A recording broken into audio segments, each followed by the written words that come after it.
భాండారం అనే పదంలోనే విస్తారతాభావం ఇమిడి ఉంది. కేంద్రము అదృశ్య చలనాలతో కూడిన దైవమండలం అంతటా అది ఆవరించి ఉంది. దానిని గురించి సరిగ్గా తెలుసుకోవడం చాలా కష్టం. ఈ చివర నుండి ఆ చివర వరకు విశ్వమంతటా ఉన్న వివిధ ఆవరణలు, వలయాలు అన్నీ ప్రతి సూక్ష్మాతి సూక్ష్మ అణువులోనూ ఉన్నాయి.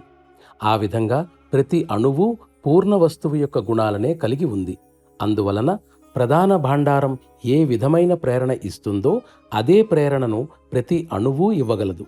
అంత మాత్రం చేత అవే రేణువులు రాయిలో ఉన్నాయి కాబట్టి రాతితో చేసిన విగ్రహం కూడా అదే విధంగా ప్రయోజనకరం అవుతుందని అర్థం కాదు. నిజం ఏమిటంటే పరమాణువుతో సన్నిహిత సారూప్యాన్ని పొందినవాడే అణువు నుండి ప్రేరణను పొందగలడు.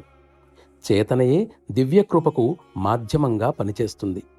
చేతనే కనుక తన పరిపూర్ణ స్థితిని తిరిగి పొందినట్లయితే దాని నుండి వచ్చే ప్రేరణ కూడా విశుద్ధ లక్షణాన్ని, అత్యంత సూక్ష్మ స్వభావాన్ని కలిగి ఉంటుంది. దానిలో విస్తరణ కలిగినప్పుడు సాధకుడి సంకల్పశక్తి లోపల దాగి ఉన్న శక్తి వైపుకు ఇంకా పురోగమిస్తుంది.